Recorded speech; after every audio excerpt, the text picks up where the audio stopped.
Assalamualaikum warahmatullahi wabarakatuh. Anak-anak, selamat pagi. Selamat berjumpa kembali dengan pelajaran sejarah peminatan. Bertemu kembali dengan Bu Titik dalam pembelajaran jarak jauh hari ini. Anak-anak, semoga kalian sehat, kalian bahagia, dan bisa mengikuti pelajaran dengan baik. Sebelum pelajaran, mari kita berdoa menurut kepercayaan dan agama kita masing-masing.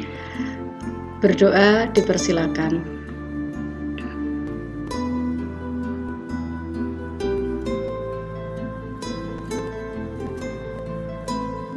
Selesai. Anak-anakku, hari ini kita dalam pertemuan yang kesekian. Kita akan melanjutkan materi KD 3.2, di mana di materi ini adalah materi yang terakhir.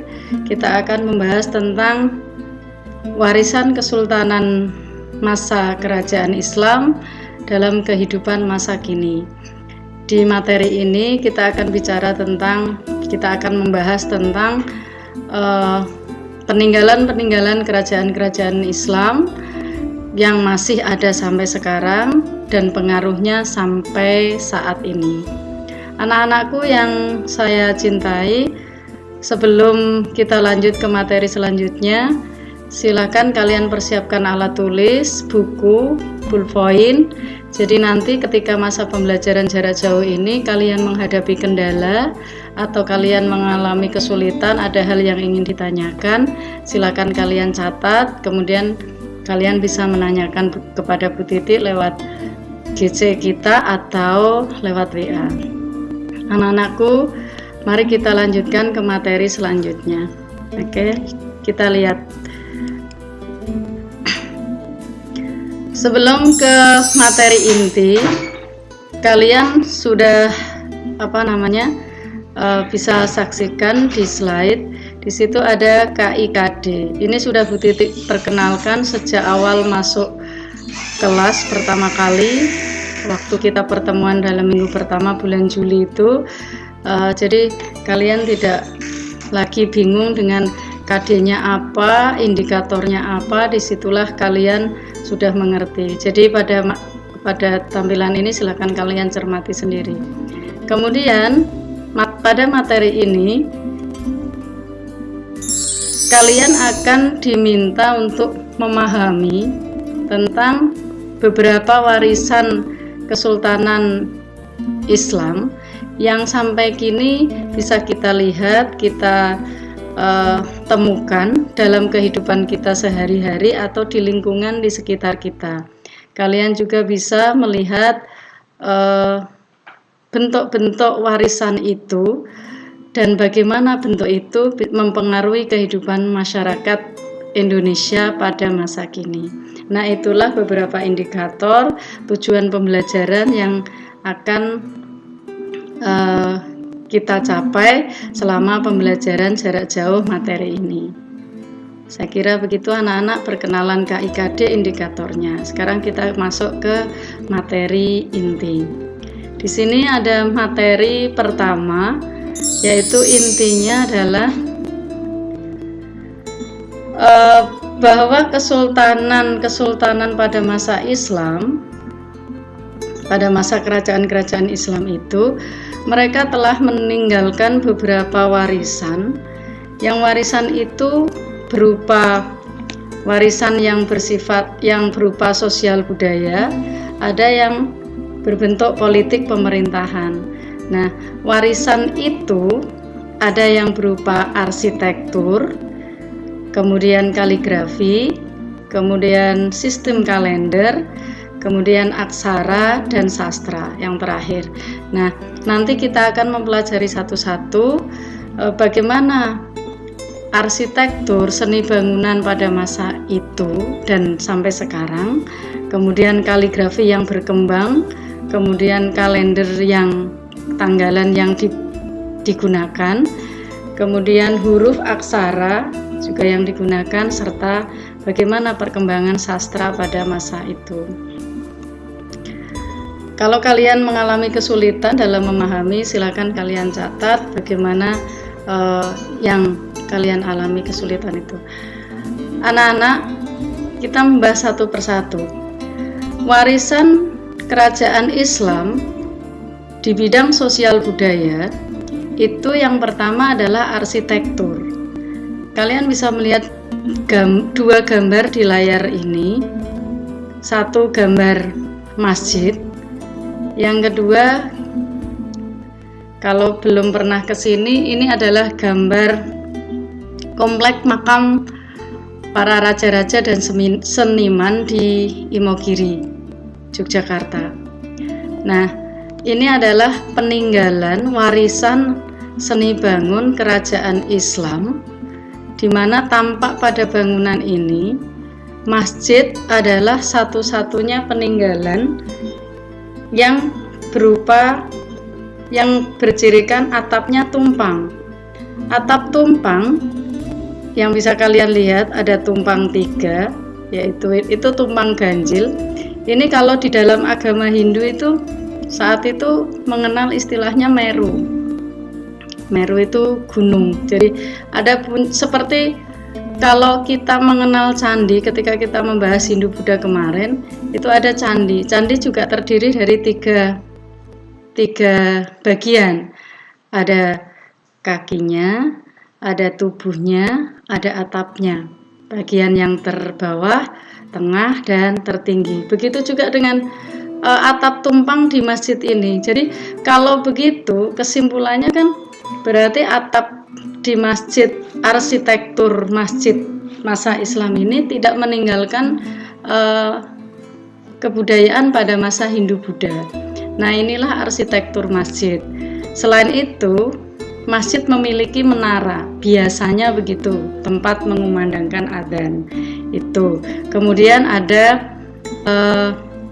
posisinya letaknya agak tinggi dari tempat umum, jadi dengan dataran di sekitarnya.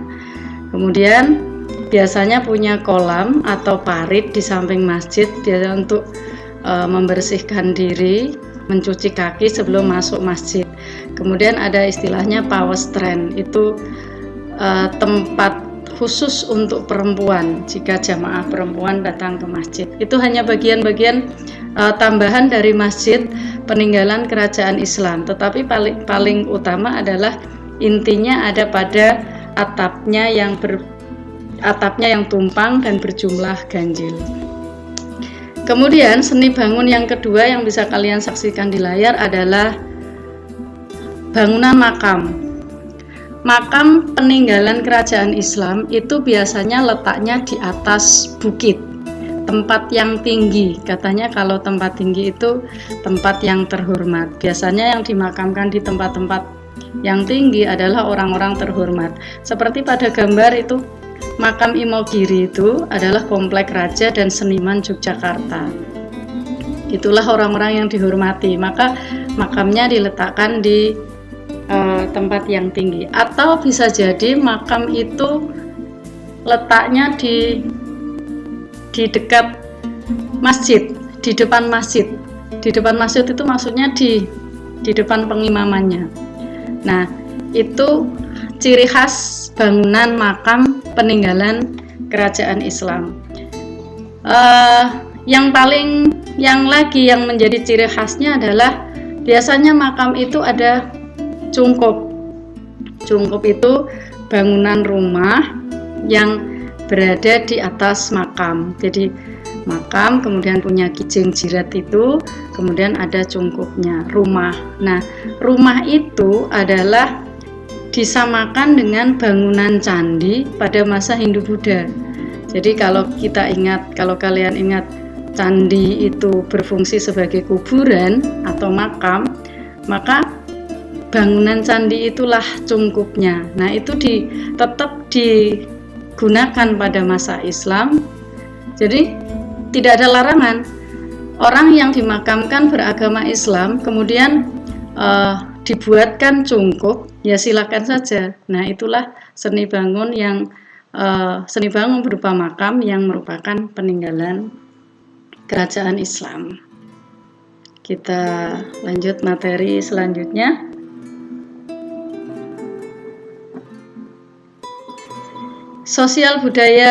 Bidang sosial budaya yang kedua adalah kaligrafi.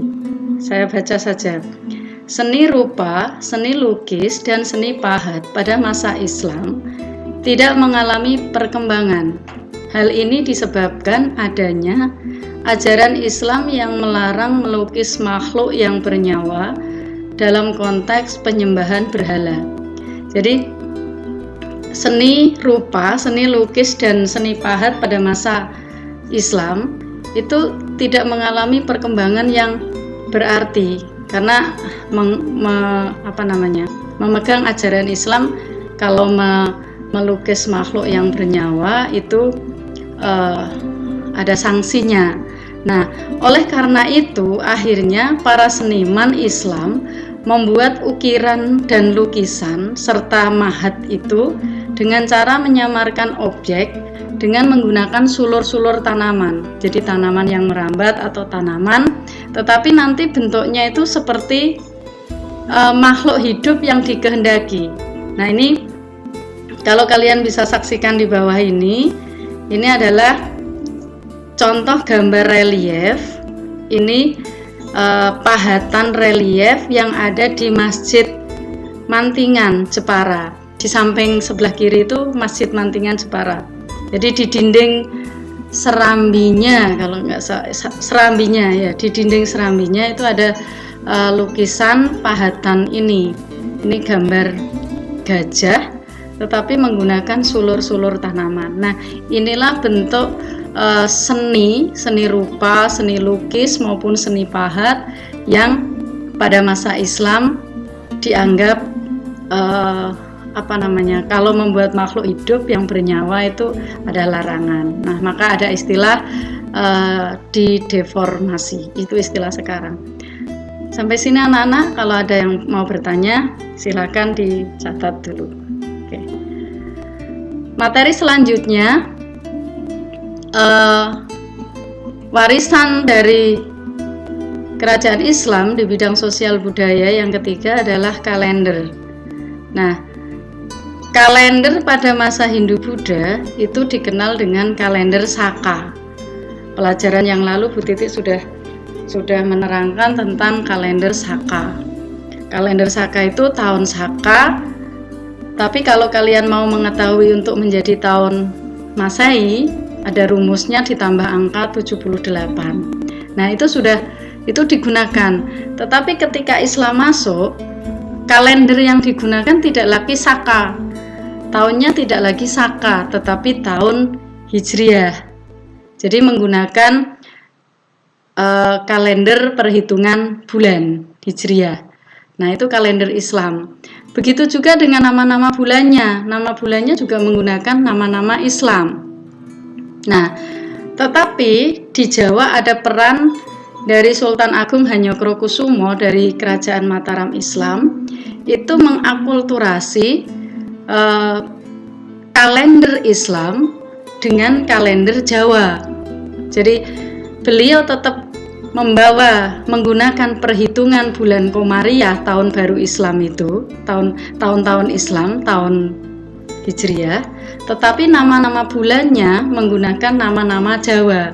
Maka sering orang Jawa itu kalian sebagai orang Jawa, kalian lebih mengenal nama bulan Suro dibandingkan Muharram, nama bulan Sapar dibandingkan Safar, nama bulan Mulut dibandingkan Rabiul Awal, dan seterusnya. Nah,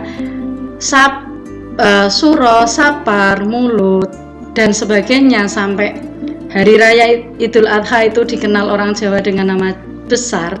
Itulah karyanya Sultan Agung Hanyokrokusumo. Mungkin beliau hanya sekedar memudahkan bagaimana supaya rakyat Jawa lebih mengenal Jawanya dengan menggunakan itu. Nah, nama-nama bulan Arab, Muharram, Safar, Rabiul Awal, Rabiul Akhir itu tetap digunakan, dan harapannya keduanya kalian akan bisa mengenal dua nama bulan itu. Nah, ini sistem kalender yang berlaku pada masa kerajaan Islam dan sampai sekarang pun masih digunakan kan nama bulan Jawa dan Hijriah, dan sekarang lebih ke Hijriah kalau tidak salah, ke nama-nama Arabnya. Ini materi selanjutnya adalah bagaimana perkembangan aksara pada masa kerajaan Islam. Pada masa kerajaan Islam, aksara tidak lagi menggunakan aksara huruf Pallawa, bahasa Sangsekerta, bahasa Jawa kuno, enggak. Tetapi kemudian ada perkembangan menggunakan bahasa Arab dengan istilah tulisan Arab Melayu. Jadi saat kerajaan Islam, tulisan Arabnya adalah tulisan Arab Melayu, yaitu tulisan Arab yang dipakai untuk menulis dalam bahasa Melayu. Di Jawa dikenal dengan Arab Pegon atau Arab Gundul. Jadi kenapa gundul? Karena tulisan itu tidak menggunakan tanda harokat A, I, U, fathah, kasroh, domah. Jadi tanpa harokat. Kalian bisa saksikan di layar. Di situ ada tulisan Arab tanpa harokat, tanpa A, I, U, tapi bisa dibaca dengan berbahasa Indonesia, berbahasa Melayu. Ini bacaannya belajar menulis menggunakan aksara Arab Melayu. Nah, ini artinya tulisan ini adalah tulisan Arab Melayu. Paling banyak sih digunakan di tanah Minang, Sumatera itu. Biasanya daerah Sumatera ada pelajaran Arab Melayu. Kalau nanti kalian kuliah di jurusan bahasa Indonesia, sastra itu biasanya ada pelajaran Arab Melayu, tulisan Arab Melayu. Nah, ini tulisan Arab yang digunakan pada masa kerajaan Islam.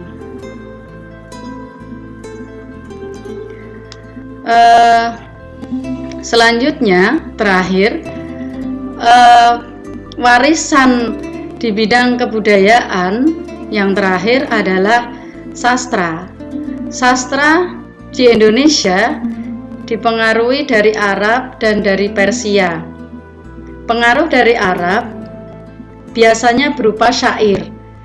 Kalau dari Persia berbentuk hikayat. Hikayat itu kisah tokoh yang terkenal, biasanya tokoh pahlawan, biasanya begitu. Jadi ada hikayat Hang Tuah, itu juga terkenal di Sumatera, itu sebagai pahlawan.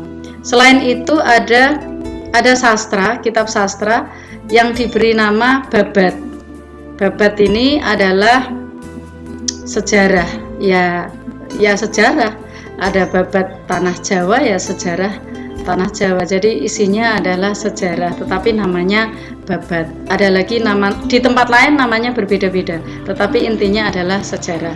Itu perkembangan sastra pada masa kerajaan Islam.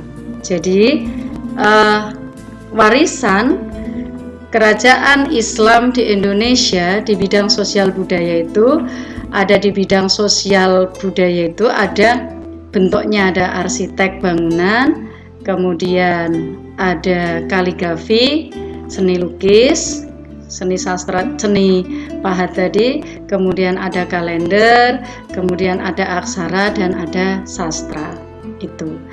Nah, kemudian warisan yang selanjutnya yang ditinggalkan oleh kerajaan Islam adalah di bidang politik atau pemerintahan. Kita bisa melihat tabel di layarmu. Itu ada tabel sistem politik atau pemerintahan pada masa Hindu-Buddha dengan masa Islam. Bagaimana kedudukan rajanya pada masa Hindu-Buddha dan pada masa Islam. Bagaimana gelarnya, bagaimana gelar raja pada masa Hindu-Buddha. Di situ raja menggunakan nama Maharaja atau raja, tetapi pada masa Islam berubah menjadi sultan sunan atau orang-orang yang dihormati atau disembah. Nah, ini berbeda sekali. Nah, ini gelar yang dipakai, yang perubahan yang terjadi pada masa Hindu-Buddha dengan masa Islam.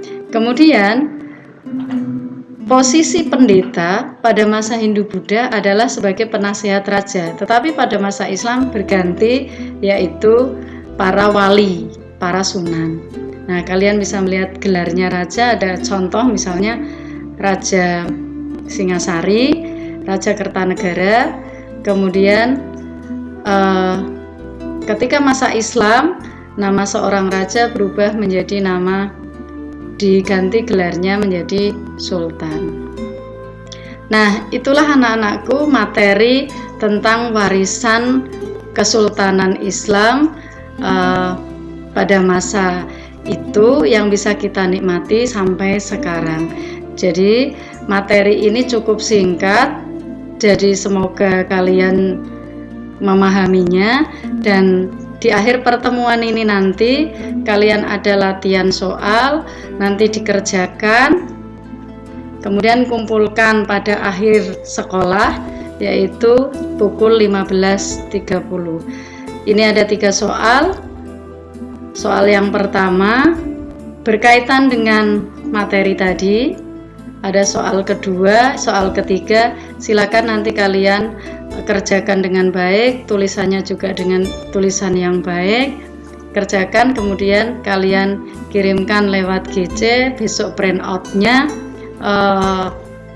bukti fisiknya kalian kumpulkan pada jadwal yang sudah ditentukan oleh sekolah.